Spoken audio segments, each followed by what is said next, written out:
Greetings, everyone, and welcome to the 261st edition of Cinema Effect, the podcast where we review and talk about a different movie every single Monday, although I would pitch for us to change it to us reviewing chicken nuggets every And single how long Monday. do you reckon that one would last? I don't know. What, you could probably get, what do you reckon, 15 weeks out of that? 15's a bit of a stretch. You reckon? I mean, we have like 4 fast food chains in Australia. Yeah. I mean, in the US, you can probably go on for quite a while, but like we've got fuck all. I feel like there's already definitely a chicken nugget podcast. Yeah, in the US, surely, but like Yeah, they go around. You're strapped for resources here. Yeah. No, that is true. But maybe that's how we should end the show. Like, we know the show's coming to an end sooner rather than later. So we have 4 weeks of follow-up. R.I.P. Liam. Yeah. So that's our follow-up. But because we know it's like it's not going to last long anyway. Like, that's how we kill it softly, so to speak. We kill it softly by changing the whole podcast. Okay. We review podcasts on this show. Review podcasts. Review movies, whatever. I've already said the part where I normally speak. This week, the movie we're reviewing is Amélie, which opened in France on April 25th, 2001. It was directed by Jean-Pierre Jeunet. I don't know, I feel like there might be a more French way to say it. Sounds good. How did you say for Alien 4? Oh, this is Alien 4, man? Yeah. Oh, so he's a friend of the show, this guy. He's a friend of the show, officially. Yeah.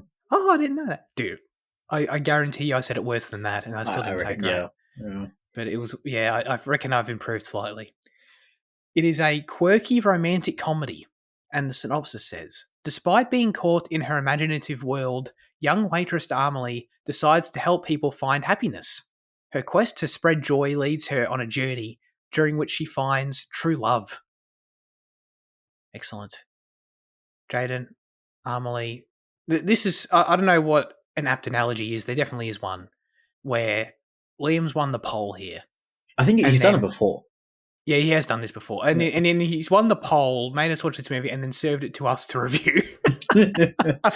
So there's some kind of analogy there to be made that's probably pretty funny. But anyways, what did you think of Amelie? Pretty good. Not as good as I was expecting. You know, this is like one of like the biggest films on my watch list that I've been meaning to watch. And like, you know, I know it's universally beloved. And I was kind of just expecting a bit more out of it rather than like kind of cutesy slice of life. Which like cutesy slice of life is fun. It's fine. It's good. It's great even. I think it's great in this movie. But it's just not what I was expecting, which is fine. You know, expectations are the killer of, you know, quality. So that's my own fault. Yeah, I don't know. I really liked it. I think it looks for like one of the most insane movies, like visual movies I've seen. Yeah, not because like, you know, like they do anything like insane, like, you know, camera wise or anything, but like it's just such a strong saturation and like, you know, it's not afraid of its blacks and, you know, like keeping it dark around the edges, and then even like, you know, it's kind of feels very dark in frame as well, but like it works in like creating like this like storybook setting. Yeah. Which is like, it's great to see because you don't get that these days. Like it's all polished and stonewashed and clean. So I think that's forever going to be like what I will associate this movie most with. But yeah, like it's, yeah, I hit a limit with it pretty early on, I think. You got sick of this movie? Yeah, I got sick of it, yeah. Okay, I'm glad because I did too. It's too long, man. It's too long for what it has, I think. Yeah.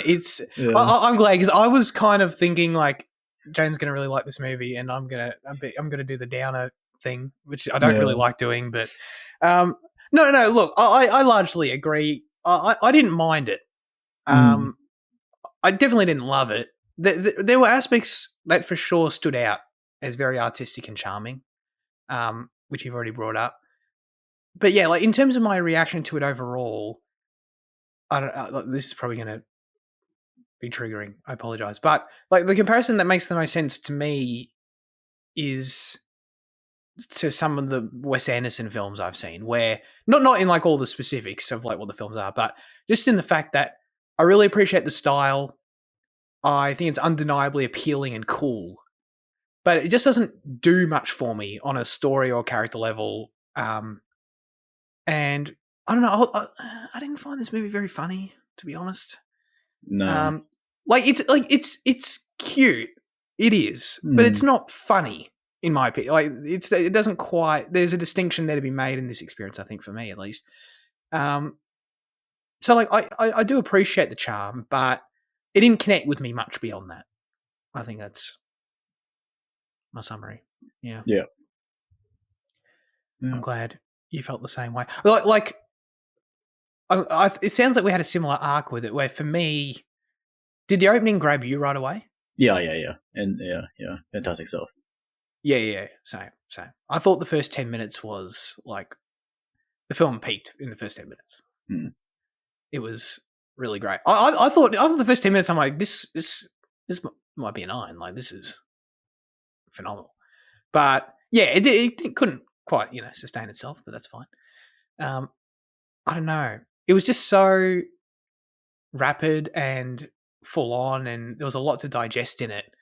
But it clearly had its own voice right away, and there was just a lot of fun, random stuff in there. I guess it was just kind of crazy. I paused it after 10 minutes for some reason. I think I got up and had to do something or whatever. But then I was like, I couldn't believe how much they packed into that first 10 minutes. Like it was just, I don't know. Did you find it like overwhelming in a positive way, like I did? Yeah. Probably not super overwhelming, but yeah, I definitely understand the feeling. And just my brain rots it, gone a bit further than yours, so I need that kind of 10-second rapidness. Yeah, okay. Yeah. Like I think there is a lot packed into it, and I think like in that sense, it's like one of like the truest like slice of life films I've ever seen, because there is just so many slices of life. Yeah. And like I think Absolutely. It's really great how they introduce every character with likes and dislikes, and like it really well like sets up the world around them, and like what's like the characters that exist in the world rather. So yeah, that breakneck pace like works there, but then like I feel like it doesn't really hold up in the middle section. Like probably not in the middle. It's more towards the third act that I think it just starts losing steam with it, where like you start spending a bit more time with Amelie in between cutting away and like doing other things. And it just I don't know a better way to describe it other than it just wears down on me. Yeah, where I'm like, yeah. If it were a graph, I agree. Like I think it peaks right at the start and then just is a slow decline. And not that that makes it sound like it then becomes trash or something. I don't mean it like that, but like in terms of my interest, it definitely like was just only going down slowly. But yeah, no, this opening sequence had so much packed into it. That was awesome. Like you bring up all the rain. I like how they introduced all the characters with the likes and dislikes, and just the choices of the writing choices of what those likes and dislikes were just so specific and tiny and relatable at the same time. Like I never, or like they're life experiences that you just never really think about, but you're like, oh yeah, I guess pillow marks on your face or whatever. Like just as just one example, and then like I really like the taking the tools out of the toolbox, cleaning them, and putting them back because that's like what I do with my figures behind. So that one resonated with me. So it's like these tiny things, these little quirks and things that we do. That's I don't know. I've just never felt a film highlight it and represent it in such a funny way, in such a rapid fire way, and just to bombard you with them all. It was just very charming right away, very endearing. It's like, oh, that's really cool. I like that a lot. But yeah, I don't know. Like even opening with, even before all that, like the Amelie origin story, like the right at the beginning with like the fly to the glasses to the sperm. It's just like I liked the energy right away. It was just like it really felt like this. I don't know, this like huge cosmic situation created this. Created this girl, and then we enter her slice of life, her weird life. Which I liked a lot. So yeah, no, I don't know. There was a lot packed into the opening. My jaw hit the floor when her mum died, though. That was crazy. Yeah. But goddamn, man, look, if stuff like that happens to you, if you die from a person landing on you, like, you know your time's up. That's all I can say. You know what I mean? Like, it's just, it doesn't. What can you do and react to that other than just like shrug your shoulders and just go like, well, like, not much anyone can fucking do about that shit. Clearly, you were just gonna die. So it is what it is. Yeah, no, that was quite startling. I that reeled me in for sure. Man, what else stood out in the opening while we're talking about it? I liked the shot of the fish. I like the goldfish. Oh, dude, when they put him in water and it's like that kind of like weird, like I don't know, overlay effect that they did. It was like, I don't know, like it just stood out to me. Yeah. Yeah. I agree. Yeah. I liked it though. I don't know. I think like I don't know if it is like exactly like 1-to-1 when it happens, but like everything with her as a kid's great. Yeah, and then not that the time jump is necessarily where it slows down, but like it's about that it's about that stage where you start like, you know. As soon as Audrey comes on screen, the screen it's ruined. Whoa. She ruins the movie. No. Yeah, no, I like the fish. The way just that shot of like the fish looking back at her in the water. Like, I don't know why. I was just like, that's sticking with me for some reason. That way that fish stares longingly. It was well done. Yeah. What else was? Oh, the way the explanation for her dad thinking that she has a heart condition was like. Yeah, I like that a lot. You know, was painfully like it was very funny, but like painfully, like just dumb. But like obviously so, you know, it's meant to be. But like, God, because her dad never makes physical contact with her heart rate increase. That's good. That's good. But I think like that's got to be a real thing because like I feel like whenever like right, like you don't have your like your heart rate taken often. It's like you know, like last time I was at the doctor's, which was like the first time I've gone in like 5 years, and like you get it taken, you're like, well, shit, I do feel kind of nervous. So I'm like, it probably is increasing the heart rate beyond like what it's meant to, like what it actually is. Yeah. No, that makes perfect sense. And surely, like, but they must be aware of that, right? Like, they'd be stupid if they didn't. Yeah. I mean, do they just plus minus that shit like 10 or something? Yeah. They have like some sort of like average stat that they just account for. I mean, maybe not. I don't know. It's like this episode of Curb Your Enthusiasm I've seen where Larry David he goes to the doctor and he gets like a one of those treadmill tests where he runs on the treadmill and they're taking all his vitals while he's on the treadmill. And like every single time a hot chick walks in, like one of the nurses, and like his heart rate goes up every single time, and every single time he has to keep coming back. It's like the whole thing. Anyway, yeah, it's like that. Like, surely these doctors have a solution for this, you know? I don't know. God. Anyways, so yeah, okay. So after that, then the film is ruined. It's terrible. As soon as Audrey comes on screen. No, do you have something against her before this, by the way? I don't think I've ever seen her in anything. Have you? I don't know, actually. I think is she in a Coen Brothers thing? I don't know. Yeah, I know she is relatively well known, and I just she's in the Da Vinci Code apparently. So I have not seen that. Yeah, but yeah, that's pretty big. So I guess this film is pretty big, from what I could gather. Like, it's got a ton of reviews, and like my parents like have both seen it. Like, it feels like it had. Despite watching it and going back to it, you sort of think, oh, this has like indie vibes or like art house vibes or whatever. Well, and obviously it's a foreign film as well, but like it made its mark. Like it obviously must have had its moment internationally in 2001. Yeah. I mean, massively so. Like this, I don't know. I just feel like it is one of those big films that just. I mean, like it's rare for foreign films to kind of transcend that barrier, but like this one feels like it's done so. Like, probably like one of the most significant ones to have done it. Yeah, I think even if you watch this on Stan, I think even like the synopsis on there said like this is a box office smash hit or something. It's like I just saw 5 Oscar nominations as well to it. Like it's definitely done well. Yeah, it resonated, which is cool, you know. maybe a little bit surprising I don't know if it would happen today, to your point about this film having some qualities like that, but yeah, cool nonetheless.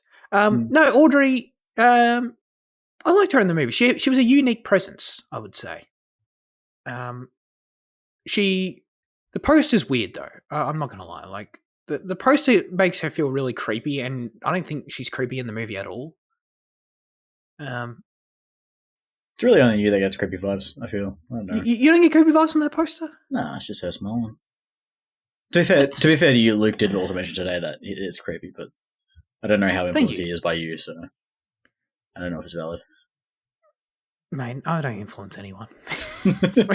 Spooky's thoughts are his own. No, I think it's creepy. I think it's a creepy smile. But and it's just weird because like I don't find her creepy really at all in any single moment in the movie. No, so it just doesn't represent. I don't know. I feel like it doesn't. It's a weird representation of the movie. I don't know. So you're going to mark the movie down for its poster? I mean, it wouldn't be the first time. Yeah. I don't know. There was only that one scene where she went to the theatre, actually. I sort of thought it might be a thing. Dude, I thought it was going to be prominent as well. Because I feel like every time I see this movie post on Instagram, it's that fucking shot of her in the theatre. So I was like, oh, she loves the movies or some shit. She goes She goes like maybe once every 2 weeks. Fucking, all right. Yeah, and does she like ever bring up movies again? No. As being like a thing for her? I don't think so. No. I mean, she has this weird... I mean, the movie has this weird thing for Princess Diana, so... Yeah, it does. Is that a movie thing? I don't know. Did Diana do movies? No. No? No, okay. Wait, does that mean... So, wait. Diana died in the movie? Like in the time of the movie? Yeah, I think... Is it set in 97 or something like that? Yeah. Okay, that makes sense. Yeah, I was just a bit confused by that for a second. Okay, yeah, no, that makes sense. Yeah, I don't know. What did you... I mean, I've kind of already thrown her under the bus a little bit. I would... dude, I'm stalling so you can have your nugget, so please just pull the trigger. Oh, man. I love that you... I wish I had nuggets so bad as well right now. That's... Can we coordinate it next time so it's like a chicken nugget duo podcast and we're both just eating nuggets? I'm happy for that. Together. That sounds great. Yeah. But it's got to be like an us two-person thing. Like it can't be... Right. Like it's not... The second like all three of us do it, that's lame. Like it's got to be like a shared... Like just a conversation with two dudes having nuggets, you know? Two dudes having nuggets. I reckon anyway. Anyway, I'm just saying, what do you think of Audrey in the film? Did she... I've already thrown her under the bus, but did she contribute to you disliking the movie? I didn't dislike the movie. Did she contribute to you hating the movie and thinking it sucked at the end? Yeah, the just the biggest perpetrator of it. No, she was good. She was fine. She was cute. She was... Yeah. I don't know. It was nice to have such a pure presence in a world, you know, that needed it. You know, not that the world was evil, but just everyone was just a little bit sad. You know, I think she played that sunbeam nicely. I know she has this kind of like way of looking at the camera and at other people that like it just, I don't know, just pierces in a good way. Yeah, no, I think she's pretty good. Pretty good. Yeah. No, I agree. Yeah, like I said, she feels... She looks into the camera in a unique... She has a unique presence on screen in this film, for sure. I don't know if that's like a her thing. Like, I don't know if that carries into the Da Vinci Code or whatever. But I'm pretty sure it doesn't. I think she plays a museum curator in that, if I remember correctly. Okay, all right, that makes sense. So yeah, it might very well just be her performance here, but in this film, yeah, for sure. Like I don't know, like the way she angles her smile in her head and stuff, and her eye, her glance. It's like a curiosity behind it, but like a knowing curiosity. I don't know. It's weird. Yeah. That's a good way to put it. I agree. And I don't know the way, dude. I mean, I can only tell so much like without understanding French, but like her voice, she had a unique voice. I feel like, you know, she had a very, I don't know, just like low key, kind of very innocent voice. I don't know.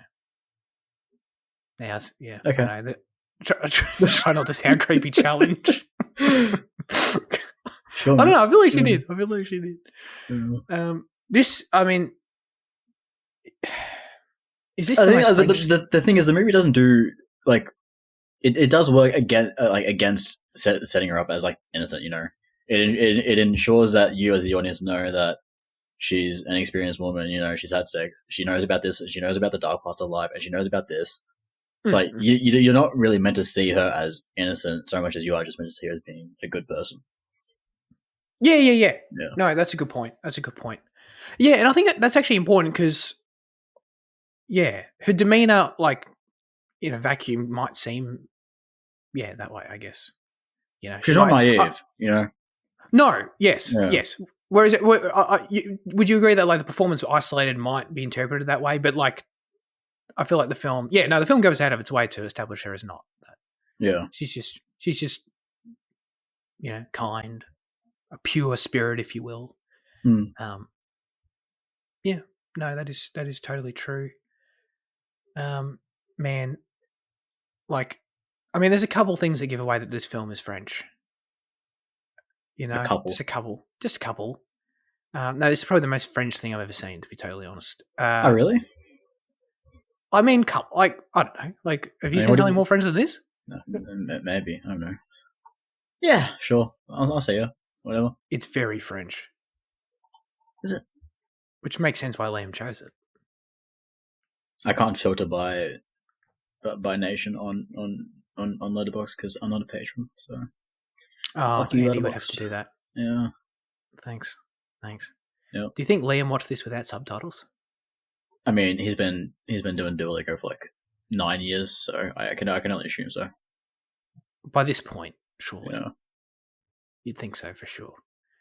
Well, that would be a cool experience and make it feel even more French than it already does.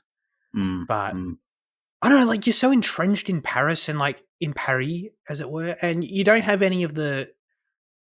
There's, like, no tall bit. Like, I mean, obviously, it's just Paris. So, like, the buildings are all Paris.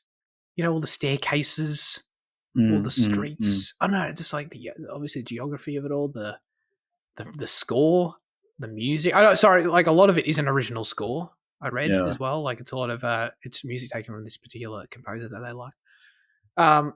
But goddamn, it's just so French. I think La Haine probably is a more authentic French film, in terms of being like really ingrained in like French culture of like 1995. Okay. You know, depends on what you mean by French. You know, I think you're thinking, your naive foreigner brain of idealized versions. You know, I am probably thinking very surface level. Like, this music sounds French, which it did. It really did. No, it's definitely up there that you mentioned it. I just don't want to jump on it. No, that's fair. Yeah. That's fair. I mean, what's more French than the goddamn tobacco store being in the cafe? You know? Good point. That was very noticeable to me anyway. I was like, what is that? What is going on there? But I guess it's somewhat normal. At least not totally. You know what I mean? Like, I've never seen anything like it, but, like, there it is. I mean, we have, like, health food shops in our cafes now. That's true, yeah. You trade one pseudoscience vice for the other. You know? Yeah, exactly. Remember, they used to say cigarettes are healthy, and now they're telling you that these chia seeds are healthy. Wake up, sheep. Oh, great point. Organic shit, man. Yeah. Get out of here. Give me chicken nuggets, you know. If it wasn't eaten, if it wasn't ate, if it wasn't had, if. Yeah.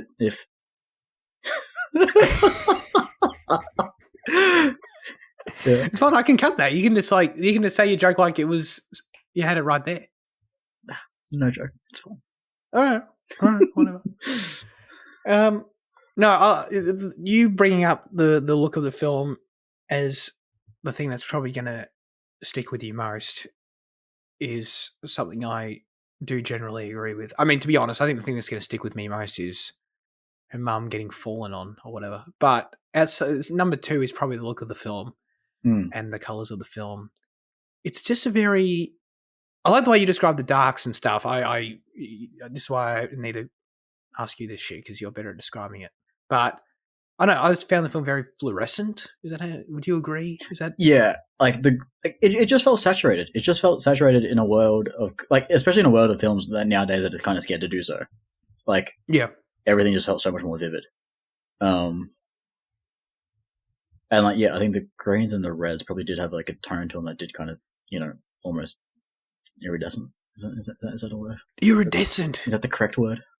Oh, I'm happy just to roll with it because that sounds right, and I would never use that word. So but it sounds impressive. Yeah, but like it's funny. Like the film feels like at different moments it feels so green and then so red and then so orange, and it never really has like a dominant color scheme. Because like if you if you go on like your little time side and like just hover over it and like go through, like it just changes from scene to scene depending on like its setting, and like it's a wondrous thing, in this world of kind of consistency in films.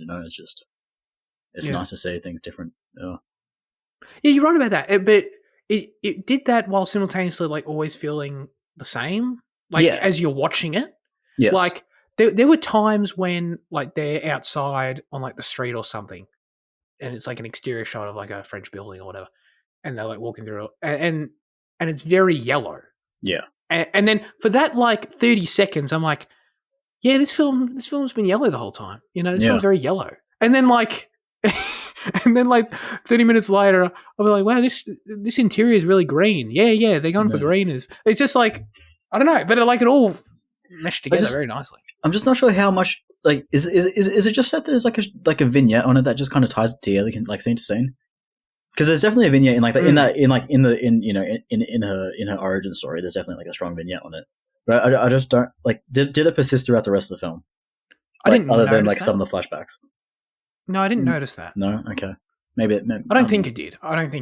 But regardless, there is a visual like style there that does tie together, and we're just not observing correctly apparently. No, but I liked it.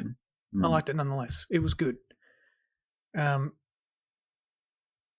Yeah, it stood out for sure. Who was the narrator in this movie? Is it just the narrator, or like?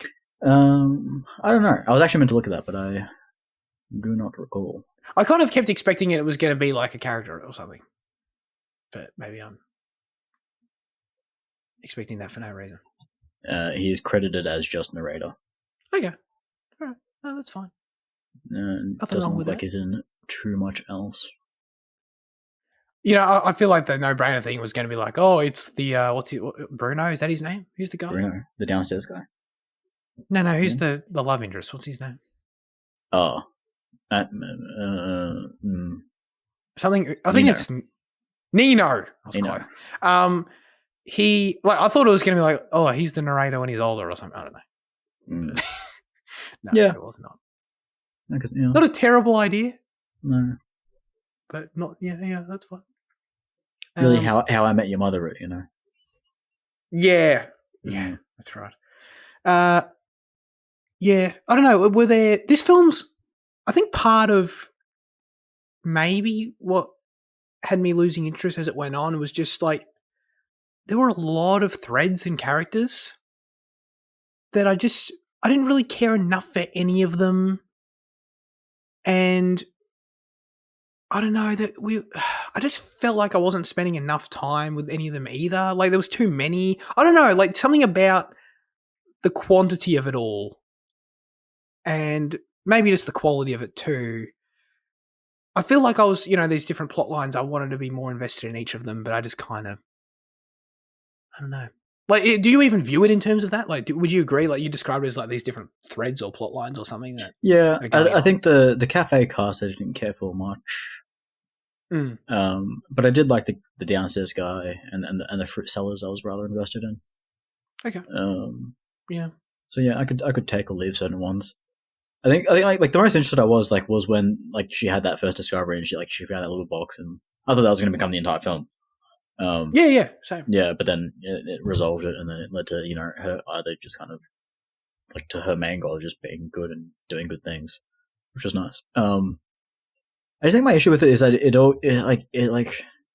when I think now, I really can't tell you what happened like in the middle 90 minutes of this movie. No, yeah, I agree. Because it all just kind of comes together, and it's hard for me to distinguish what happened where. Even though we are jumping around so much, and like I know in my mind there was a lot going on, but like it all just felt very samey. Yeah, which like once again, like that doesn't necessarily have to be a bad thing. I'm sure like that's for that reason it can like be a strength for a lot of people, but like for me, it didn't work really in this film because like it just felt day in day out you're doing the same thing with the same people in like the same sequence. And you kind of just lose some of that interest. Yeah, I agree. It definitely with some of it feeling samey. Like, how many times can you talk about the fucking about a Renoir painting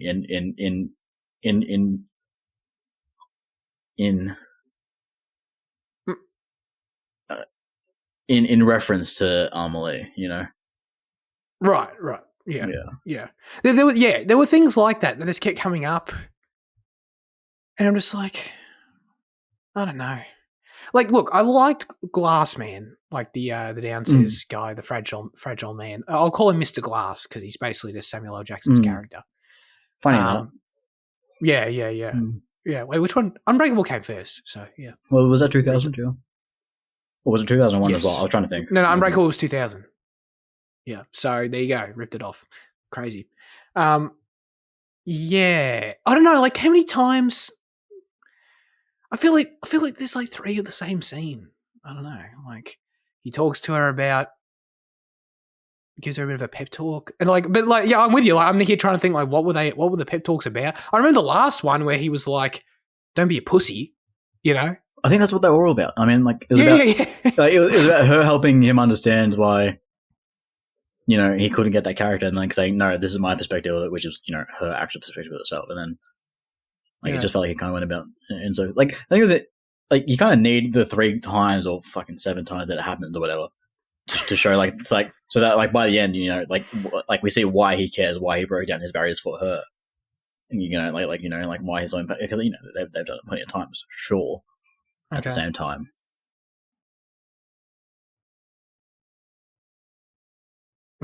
Didn't need it still that many times. Yeah, they do have. I feel like they do have the same conversation multiple times, and I don't know. Like, was there one? This might have been me, like totally zone out moment. But like, what was the? Did you get something out of like his TV acting weird? You know, they kept cutting back to like. They kept coming back to like 4 times. I swear to God, where like they're watching his TV and his TV's all like cutting between shit and fizzing out, and there's all these montage stuff going on. Like, what the fuck's that about? Couldn't tell you. Okay, no, that's fine. No, that's totally fine. I just I had no idea either, and I thought I might have been being dumb. Maybe we're both being dumb, but like I think I was trying to pay attention. I tried like I did this movie in 2 sessions, not intentionally. I just fell asleep last night. No, I did too. Yeah. Not I didn't fall asleep because it was boring. I just fell asleep because I was just very fucking tired.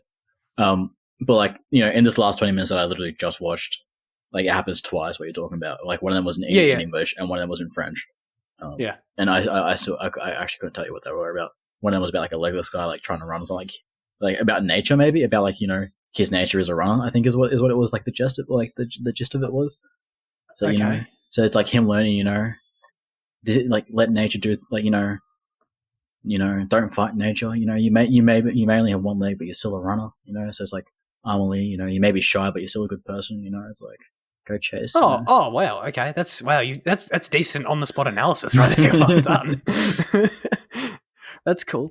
But yeah, I don't know. Like I feel like those moments, like they kind of lingered on them a little bit. They kind of felt like they were meant to be profound a little bit, and I was just kind of like, that's just the French for you. Yeah, that's their fucking antennas are whack. Maybe that's the moral of the story. Maybe it's revisiting that thing from her childhood where like she fucked with that guy's antenna. So it's like she's still playing around with it. Yeah. It's like but it's like magic, you know, like follows her or some shit. Yeah, no. That's like okay. I'm now trying to play the game of like remembering the middle 90 minutes. I guess the cafe people. Okay, well, like obviously I got really tired of the stalker boyfriend really fast. Like because like it's like the main thing there. It plays for laughs, but it like you're right. It wasn't really funny. And like not that it wasn't funny in like a creepy way or whatever. Like you know like whatever like new gen might say. Actually, this is like toxic. It just wasn't that interesting to me. No. Agreed. And like we just spend way too much time on him and like on his love for like nothing, kind of. Yeah. Because like even after Amelie sets him up, like it's like he's still like a jealous bitch and like he's like kind of miserable still, and everyone's miserable. So like, I don't know. Yeah.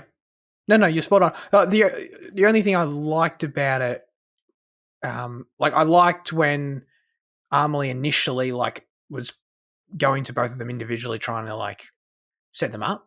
Like, I thought that was cute, and that obviously plays in like her whole what she's doing in the film of like trying to be, help people around her and stuff. Like, I thought that was cute and clever, but like that's like literally the 1 minute of it that I enjoyed, and the rest of it was like very samey, very like.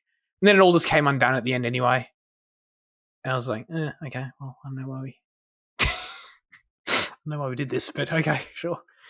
And and then obviously like, the main thing is like, the romance, I guess, the pursuit of Nino. Is that what his name is? Nino, yeah. Nino Bruno. The pursuit of this guy. I don't know. Did you enjoy it as a love story? Yeah, to an extent, and then I got bored of it. Yeah. It just went too long. Like, I don't want to say it was too long, but like. No, it was. It's fine. Yeah. It was. I don't know if I needed like, the third wordless chase around the city. Yes. Agreed. Yeah, it's cute, but a bit too much of a weirdo. I don't know. Yeah. Yeah. No, I agree with that. And this, I agree. It felt like she was obviously stringing him along, and I get that maybe that was meant to be cute, and it was to an extent for a time. But yeah, it wasn't like too long in terms of length. It was just too long in terms of like too many times of being strung along. Like even he literally is in the situation, and then I felt like I was also as an audience member, like, she did the whole elaborate thing the first time where they met at that square place or whatever, and then he ran up the stairs and looked through the fucking binoculars and then ran down. Like, that was, I didn't mind that scene, and then she's there on the telephone, like, secretly. Like, okay, that's all cool. They had their big, I'll take that as like the big sequence where they do the whole, hiding your identity thing. Okay, cool, whatever. But then, I don't know, then they did it again, where they're like, then she makes him go again to the, I know that time, like the photo booth, and he like realizes the guy that he's been looking for is like okay, like that's his question. I think that's okay. So like there is something new there. I don't know, but yeah, I agree. And then like there's the whole time when they met in the cafe, and she's like, and she denies that it's her when he's like, yes, it is. And then I don't know. It's just like, I don't know, a couple extra beats in there that didn't need to be there, in my opinion. It's just like we could have wrapped this up a bit quicker. Would have felt a bit more satisfying, I think. Because I think, and that's, I mean, and that is partially then what makes the end of the film kind of not work for me, is that it's just, I think it's meant to be this big, like, release, or this big, like, oh, thank God, finally, moment when he's like, she thinks she's missed him, and then he's there at the door already, and it's just like, okay. I don't know, like, and it doesn't help that then the film literally just ends with them, like, I don't know, like, if there was something there, in like the catharsis of it, something more. Maybe there is for some people, but for me personally, I don't know, something about and how they connect in some sort of conversation. They don't talk to each other in this movie. You know what I mean? Like I struggle to connect with it as a result. Like if I'm into, okay, they sleep together at the end and then they ride their little scooter through Paris or whatever, and I'm just like, I'm just kind of shrugging, dude. I'm sorry. But I'm just like, okay. Like, that's the obvious conclusion. That's cool, but I didn't feel anything, to be honest. That's all. Yeah, same. I can echo that. Okay, probably to a lesser extent. I just want to clear up now, just for your sake, that you don't feel betrayed by my score at the end. Well, like, I agree with everything, but I think I am just a bit higher. Give it a fucking 8, dude. Yeah. Yeah. No. That's fair. I get it. Yeah. I get it. Look, yeah, like I said, that's the film started high and then sort of just ended up in that spot where I'm just like, I don't know, I just sort of don't really care anymore. Nothing bad going on. It's still quirky and cute or whatever, but it's like, yeah. What have we got for trivia here?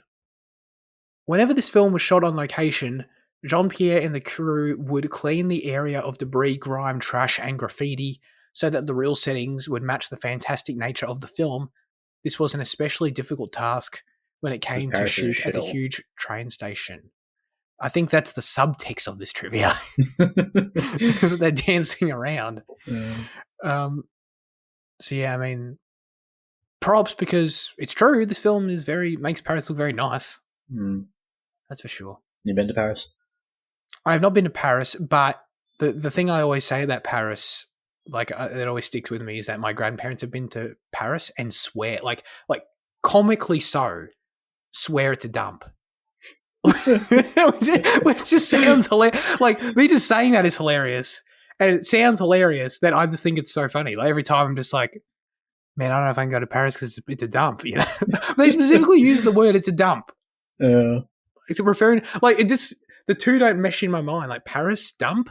Like, how is that? Like, it sounds like such hyperbole, but to be totally real, I highly doubt Paris is a dump. I'm sure it's not nice in parts, like anywhere. You know what I mean? I don't know. Do you have any? Two people haven't been to Paris. Do you have a take on that? Have you heard about Paris being not nice?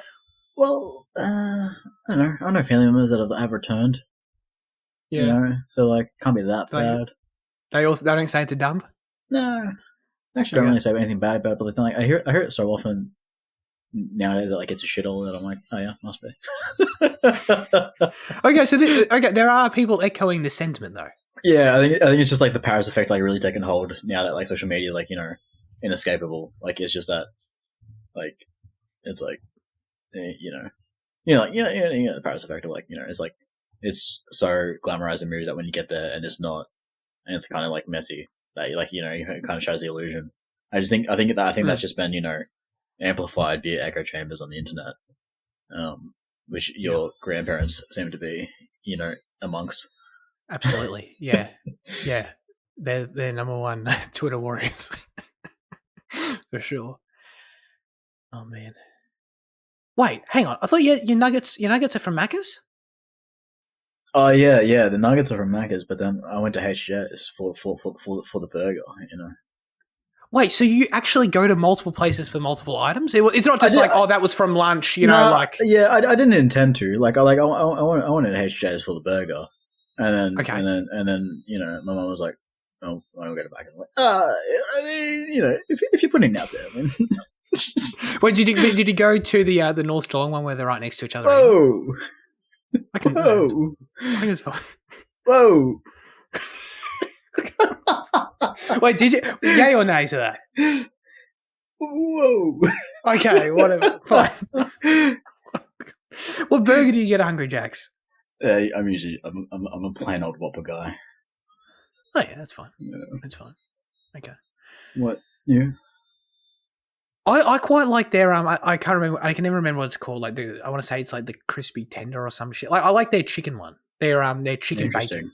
You go to the flame grill place for chicken. I know. I know. That is. I don't like. Don't get me wrong. I'll have a Whopper for sure. But like, if I'm in the mood for a beef burger, I'd probably just go to Macca's. Yeah.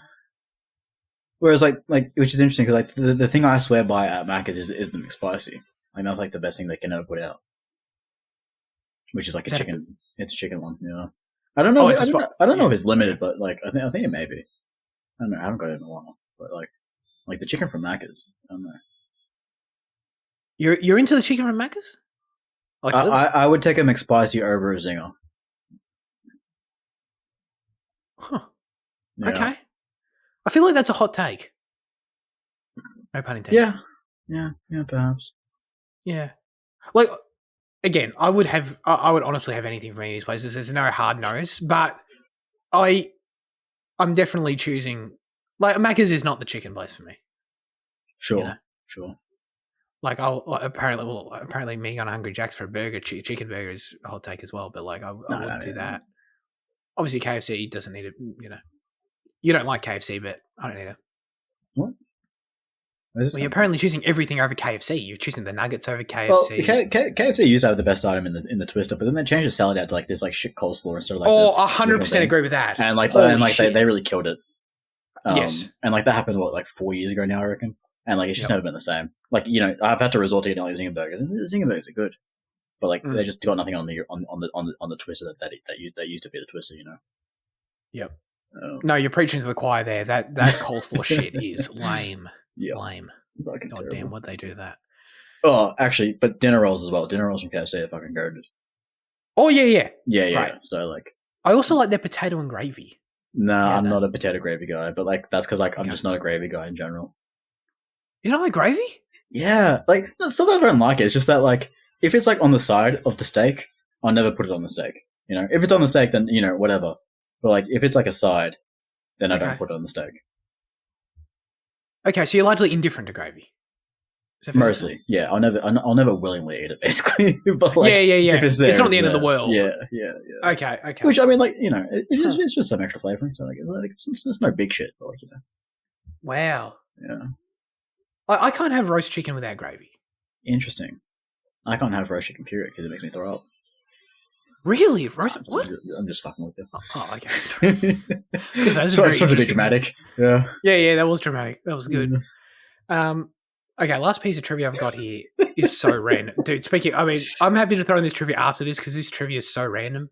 After more than 2 decades of the release of this film, director Jean-Pierre revealed that Amelie was in fact a KGB spy the whole time.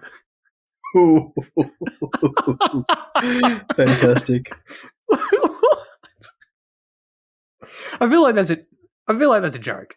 Is it? I mean, like, sure, like we see her from like, when she was 6. I mean, like, when did she have the time to like, break away to the KGB? Yeah, exactly. I mean, there was a time jump. It's so weird. Anyhow, sit with that. Rewatch the film. You know, the KGB like done lens. by 1997 anyway, because like KGB is like Soviet, and Soviet Union was like done. Well, the KGB still exists now, don't they? Are they still called the KGB though? Like I know like the Russians still like have like an equivalent, but like are they the KGB?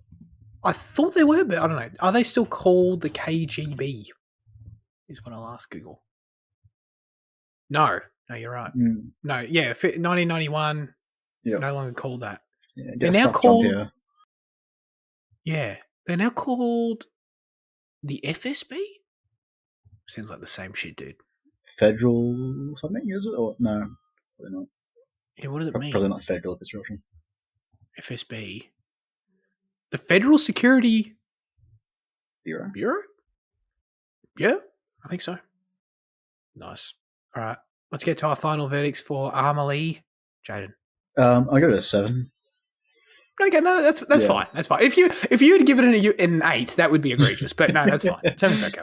Yeah, no, it was good, but like, yeah, I don't want to say it's a movie I'm never going to get more out of, because like that's just a lie. Like I love slice of life stuff, and like I definitely have gotten things out of it. It's just that, like, I don't know, like this. Yeah, it's like if I was French, this would be the perfect Sunday movie. Just chuck it on and I can just watch in the background, on a lazy Sunday. Sure. Yeah, you picture like an Aussie version of it somehow. Yeah, and that would be pretty goated. Yeah, the castle. Yeah, actually, yeah. Yeah, that's pretty good. I'll give it a 6. It's it was solid. Peaked at the start really high, really high. Like that. I honestly, the opening might have brought it up a point, and then just kind of teetered it out into being a bit of a shrug for me. But yeah, no, it's gonna be memorable in its own way though. Like it's not like a totally forgettable movie by any means. It does some interesting stuff. It has its own sort of charm and its own, identifying presence as well. So yeah, no, I'll give it a 6. I think that's deserved.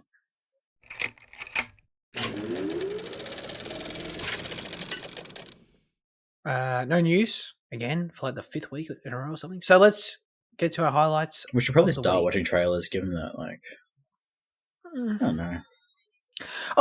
Honestly, I'm very happy with the place we've gotten to in news chat. Where like if there's news any of us have want to talk about or have seen or whatever, like absolutely. I don't feel the need to go out of my way to watch trailers just to talk about them. Like, because I'm more than happy to go into movies blind, to be honest. Okay. Like when the Avatar trailer came out, right? Like, that's a trailer I don't mind watching. So like, I would have watched that. Basically, it's just I'm not watching anything for news chat. Like I would have watched that anyway, and I'm happy to talk about it. But I'm not going out of my way, I guess. Okay. So yeah. Anyways, what have you been watching this week, Jayden? I watched quite a lot. I had a big week. Since Liam's not here, I'm going to take my chance to just fly through it. Yeah. You know, I'm just going to mention some stuff, and then I'll talk about some stuff. I watched Splitsville at MIFF. I didn't know what this movie was going into it, because like the way I pick films for MIFF is that I go through everything, and then I open up a bunch of tabs based on like thumbnail and like title by like vibe, and then like I'll briefly skim it just to make sure like it's within the wheelhouse, and then I'll just book it. I thought Splitsville was a drama. I got this ticket because of Adria Arjona and fucking Dakota Johnson. But it is so fucking funny, man. It is probably one of the funniest things I've seen in a long time, and probably like the hardest I've laughed in the theater in a long time. I know that point's going to get contested by some people. I think I wouldn't call it divisive. I think it's very much a crowd pleaser, but like I think there's definitely going to be a portion that doesn't like it. But it was hilarious, and when you didn't know that, it was fantastic. The director, Michelangelo, is fantastic. He stars in it as well, and he was brilliant as an actor as well as what he wrote. Like he was so fantastic. Like he was my favorite part of the film, like by far. He was like everything he delivered was fantastic. When Splitsville comes out, I highly recommend it.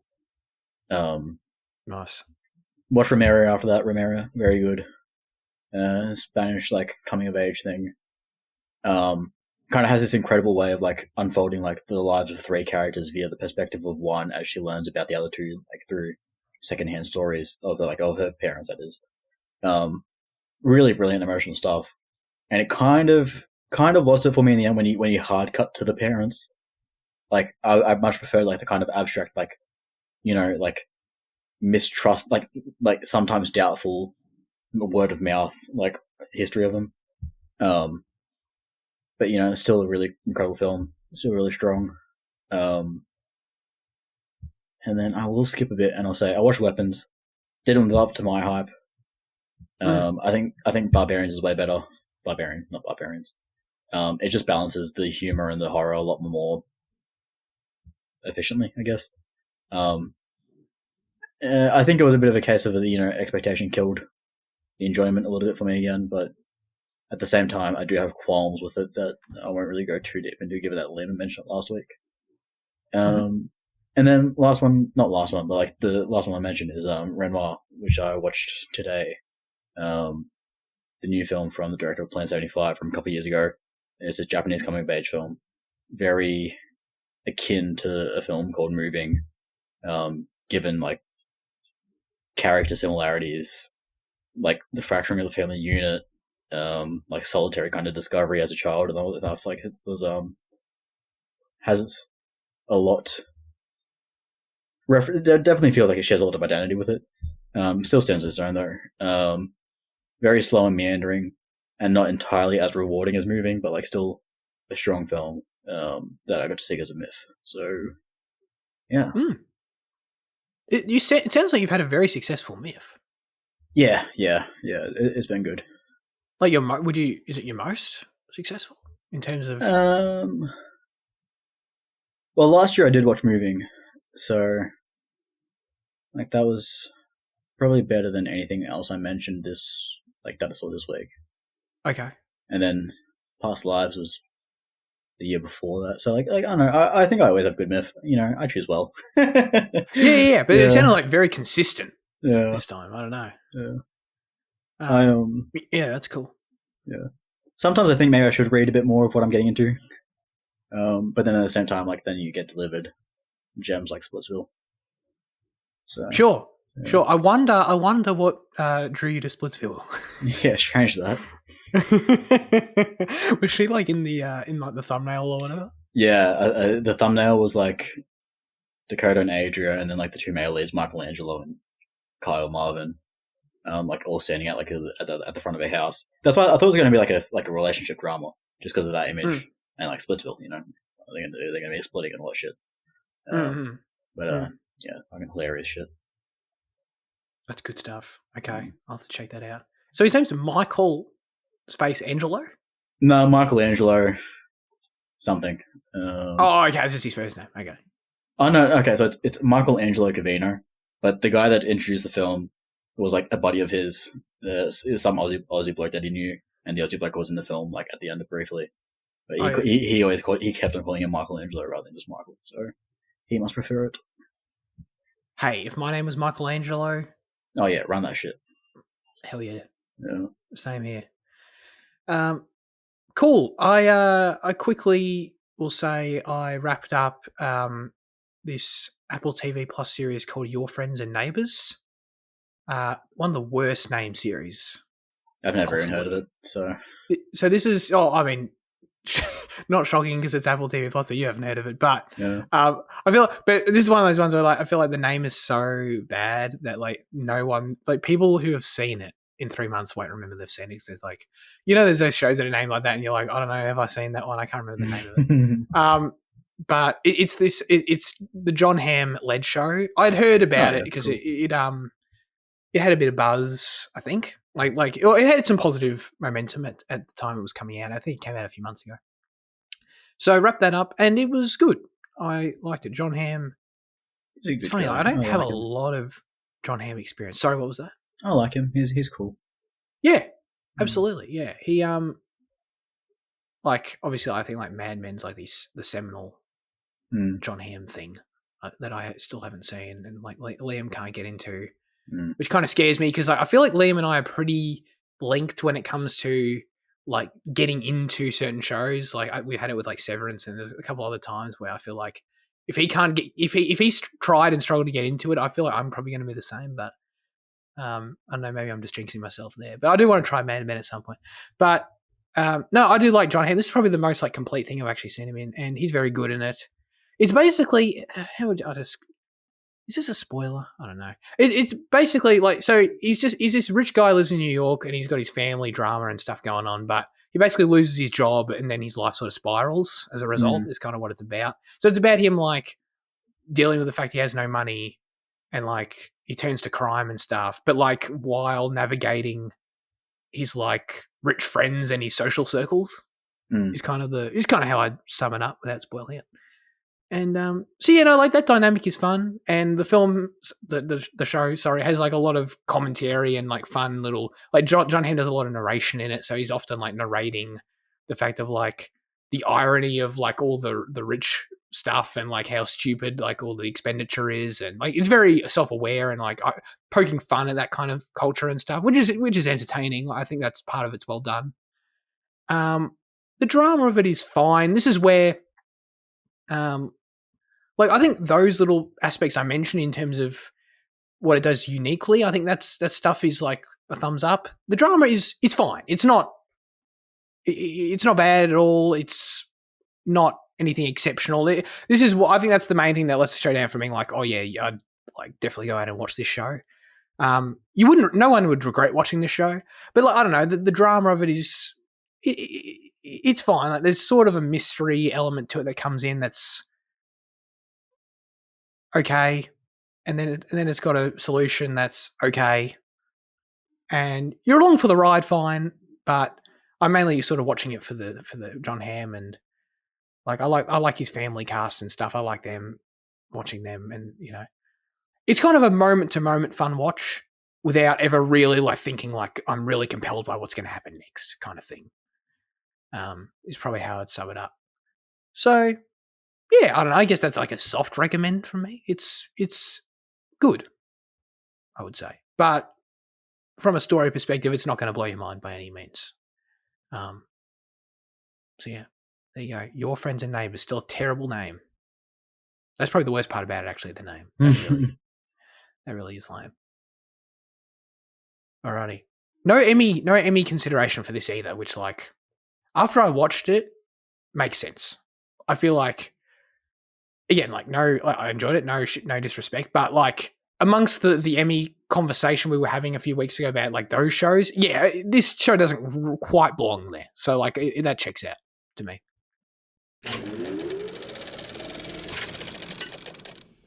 Now comes the segment where we end the show. Over to you with our question of the show. Last week we asked you, what is your favourite film or scene where a character goes to the movies? Sorry if I sound a bit down, but should I read Andy's last like I've done sometimes? Look, I'm happy to. Oh, how about we do this as the trade-off, okay? Andy, I'm going to read yours with as much enthusiasm as I can, with as much care as I can, like genuinely. But the trade-off is that we do it last. Just because, watch time. Enough said. All right. Dr. Luke said, La La Land is good. Now, I understand La La Land's all about the movies. Can you remember a specific scene they go to the movies? No, I even asked him about it today, and I've already forgotten. Did he have an answer? Like, I think he did, because him and Andy both said yeah at this point, but I can't recall. Oh, okay, all right. Yeah. I'll take their word for it that they do go to the cinema at some point. I don't remember that, to be honest. Yeah, I reckon they go see like an old tap dance type, thing. It sounds familiar, actually. Like I can kind of imagine like in like red seats as well, sitting next to each other. That feels so perfect for the movie, though, that are we just like conjuring that? Maybe. Yeah. I don't know. Anyways, possibly a good answer if there was a scene, in fact, like that. Leanne said, a very good and straightforward question, thank you. No problem, improvement from last week. Quentin Tarantino occasionally includes self-reflective scenes in his films where characters attend a movie theatre. A terrific example is in Once Upon a Time in Hollywood, where Sharon Tate, played by Margot Robbie, attends a cinema to see how fans react to her latest movie. She manages to get into the theatre without paying, and while placing her bare feet on the seat in front of her, enjoys the experience of seeing how the audience reacts to her fight scenes. The scene was the first one that came to mind when I saw this question. Yeah, for sure. The feet is the most memorable part of the scene, to be totally honest. But yeah. The second answer, a memorable also scene takes place in the movie Grease, where Danny goes to the drive-in movies with Sandy and various friends. Thanks again, team, and keep up the great work. Thank you, Leanne. Good answer. Good Tarantino answer. And not the first Tarantino answer I would have jumped to, actually. Yeah, which one are you going with? Not going with, but like which one did your mind jump to? I mean, you got to go to Bastards, right? Yeah, I forgot about that, but then I was talking to, looking into today, and I was like, oh yeah, right. Like you have like one of the best scenes in Yeah. That's the one I jumped to when I thought of it right away. Yeah. Scott also wrote in and said, Armageddon is favourite film and 4:30 movie. Thanks, Scott. I don't know what that means. Yeah. Thanks, Scott. We'll take any traction we can. We appreciate that you took the time to comment, and hopefully you're a fan of the show. I don't recall a theatre scene in Armageddon, but I may be wrong on that. I haven't watched the movie. Yeah, exactly. Well said. Thank you. Thank you for saving me, even though I laughed halfway through when I read the question, when I read the answer, which wasn't very nice of me. But anyways. All right. Our answers, man. Do you want to get... did Liam have an alternative answer, or did he just answer the answer that's going to be our answer? No, he just sent that one through and I accepted it. Which is? Babylon. Yeah. Just immediately, as soon as I posed the question last week, I was like, oh, like that's the one right answer. It's just the correct answer. Just the correct answer. There's actually no other correct answer. I like what else are you gonna do with your career after pumping that out? Dude, it's like, oh my god, Babylon is, oh my god, yeah. I can't believe how underrated it is, or how not underrated necessarily, but underappreciated for sure. Yes, well said. Yeah. In 20 years, everyone's gonna be like looking back. The Brad Pitt stuff alone in that movie, like warrants like all the praises. Oh my god! Oh, absolutely, but like everything in that movie works. Everything. Everything. Oh my god! Everyone's gonna look back in 20 years and realize they were so dumb. This movie got no Oscar noms. That's what everyone's gonna say. How? And very valid question. How? Yeah, obviously. I mean, I don't want to like fully spoil it, I guess, but like obviously, like the ultimate theater scene in the movie is like it's like one of the best scenes I've ever seen in my life. Yeah. It's like, just try this thing, like, it features Avatar in it. Like, oh, is that a spoiler? I mean, maybe it is, but it's like how and how is it so good? How is it so good? It just understands. It just understands, man. It does. I love how we're getting giddy about this movie right now. Oh man, it's so good. That is obviously the correct answer. Yeah, it's the ultimate scene in a movie theater. In the ultimate movie about movies, caps the whole thing. Hell yeah. No, I suspected we'd all answer that. Yeah. So I had to come up with an alternative, and the alternative I came up with is, for some reason, it just sprang to my mind right away. Like, obviously, Babylon sprang to my mind right away. Then the second other one that comes to my mind is The Departed, with the scene. Like, I couldn't really even figure out why. Is it just because the suspense of it is so good in terms of like the characters ducking and weaving and stuff? I don't know. I guess I brought it up a couple times to Andy this week just to piss him off because Infernal Affairs. Yeah. So yeah, I don't know. Maybe. You see, when I was I wasn't even thinking. I was thinking of Nicholson in the theater. I wasn't even thinking of the other one. Oh, just him sitting in the theater, like lighting the cigarette. Yeah. Yes, I think I kind of combined them, but you're right. They're two different scenes. Yeah. Because then the other one's with just Leo and Matt, right? Yeah. Yeah. I guess I am more thinking of that one, to be honest. Yeah. But yes, it probably is a better one. Whereas I just can't get the image of like a silhouette of Nicholson on that thing. Yeah. I mean, that's pretty cool. Yeah. That's pretty cool. So yeah, no. Did you have any alts? Cape Fear came to mind, but that's because I only just like rewatched it like last week.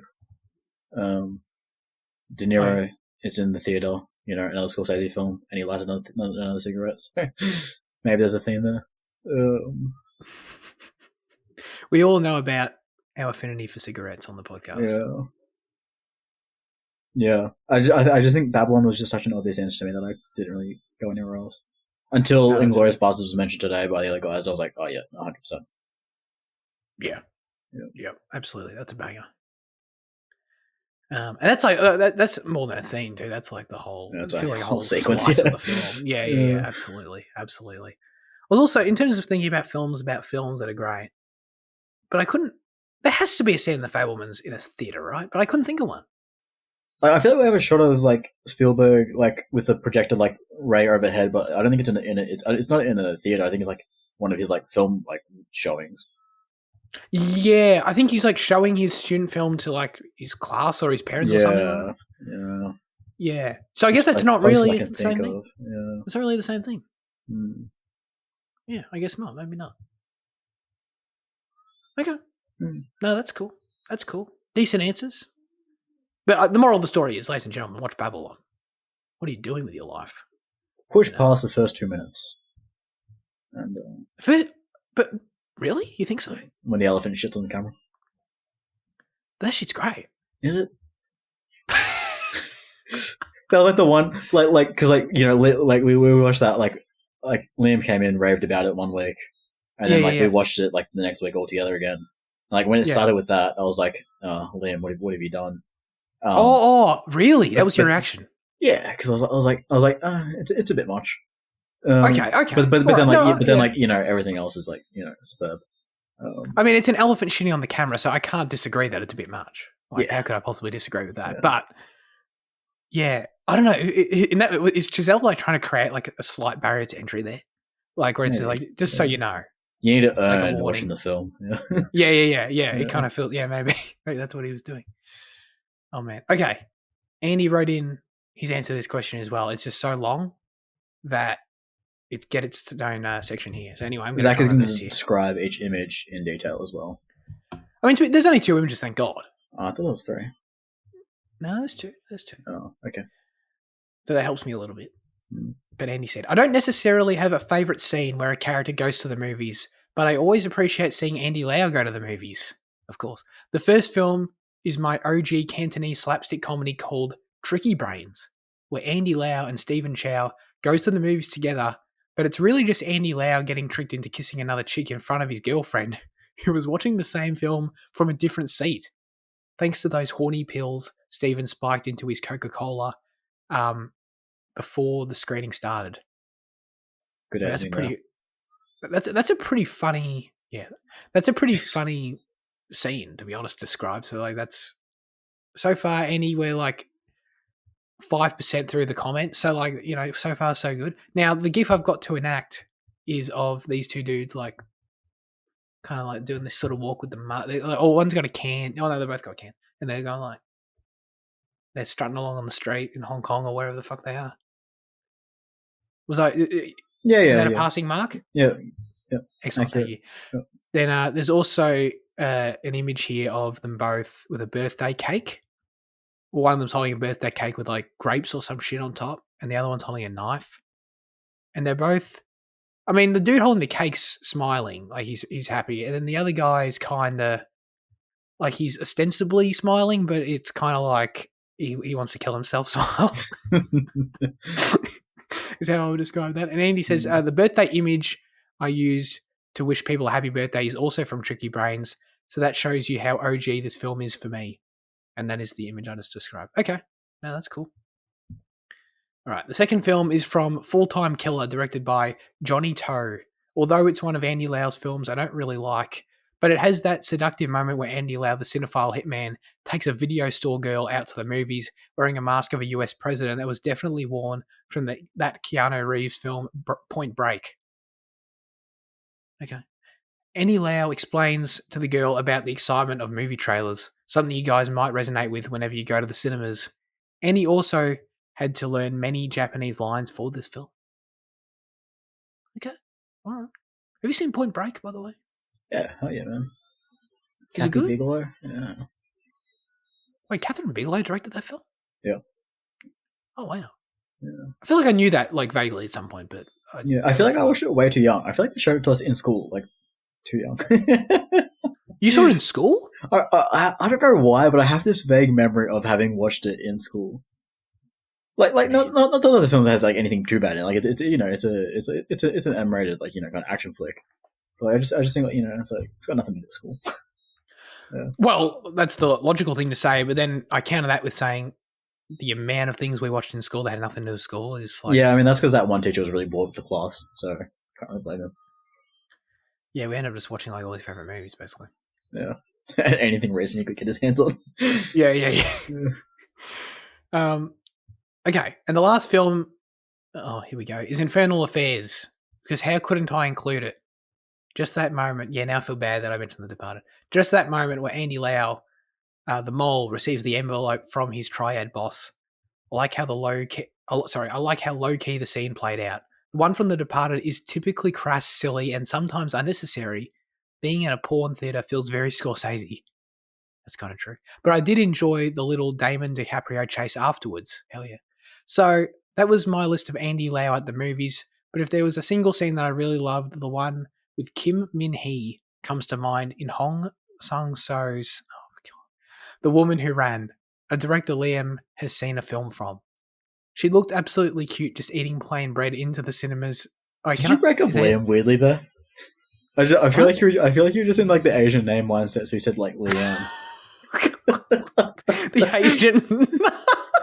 The Asian name mindset. What, I go Liam or some shit? Yeah, I just feel like there's like a little bit of like like a pause. John Liam. Bringing bread into the cinemas is something I've never seen anyone do, but she looked like an adorable duck just enjoying the movies. But after today at MIFF, I was right. Chantal... Oh, it was in here. Yeah. Okay. Chantal Ackerman's Portrait of a Young Girl at the End of the 60s in Brussels. Jayden, can you tell me where the movie title ended in that sentence I just read? In Brussels. Everything from Portrait to Brussels. I couldn't tell... Dude, do you understand what I'm saying? Where it felt like the movie title could have ended at any point. It could have ended at Young Girl. Could have been Young Girl. It could have been Young Girl at the end. Young Girl at the end of the... anyway, whatever. It happens to be my favourite now. An entire scene at the cinema to feel close up of two strangers falling in love at sight. I'm trying here, guys. And that's where the film kind of blossoms into the pair spending the day around Brussels. Okay. Jen, how would you rate that? Was that all right? Yeah, it was good. Solid. Oh, thank you. I appreciate that. That's kind. You're too kind. All right. Very good. Very good. Did you finish your nuggets, by the way? No, I still got a couple here. I've been pacing myself. Wow.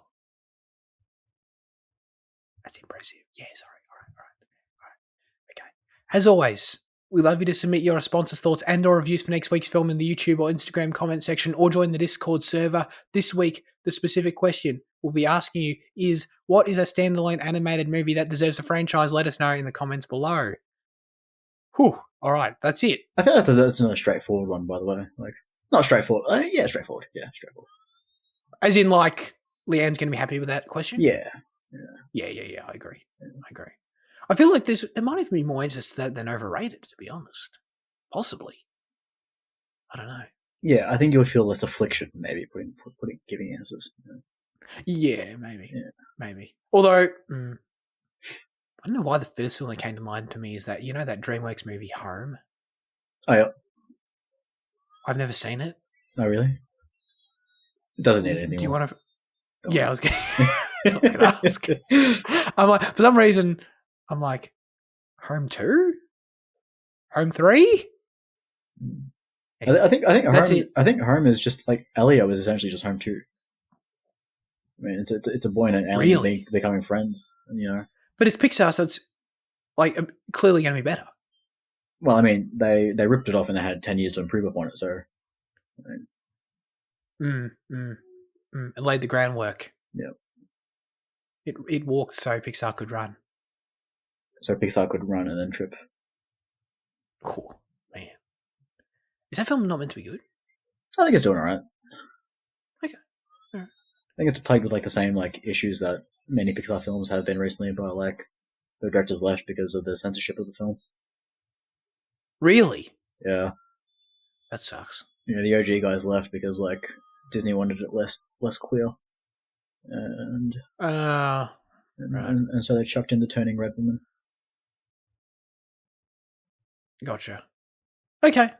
Oh well. I'm looking forward to seeing it anyway. But that's it for this week's episode. Thanks everyone for tuning in. Jayden, what are we doing next week? Next week we are doing How to Train Your Dragon 2. Not the live action version. That one comes out in a couple of years, so we'll be waiting eagerly for that one. Where can we watch this one, Zach? Stan? Netflix? I feel like when I watched the first one, I think only the first one was on Stan. Really? Let me take a peek. Who's going to get there first? Oh. Binge and Foxtel. Oh, so I can't watch this. Shit.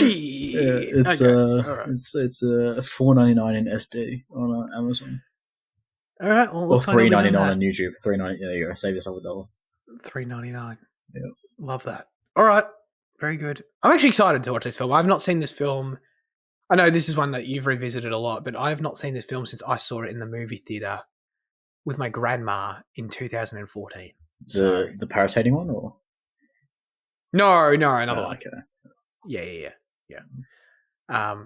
So yeah, I'm excited about that. But that's it. I may even watch it twice this week, to be honest. Just watch it because I'm excited, and then watch it, just to refresh myself. Wow, that's huge. Okay, have you ever done that? What, twice in 1 week? For the podcast specifically? Not for the podcast, no. Yeah, okay. Well, that would be an exciting first. Maybe a deserved one. We'll find out next week. But I appreciate Jayden for joining me, as always. Liam, still don't know where he is. No. I think he's reading. Yes. Can you believe he questioned us? He questioned, like, when I brought up the fact that he took time off for reading, he said, "When did I do that?"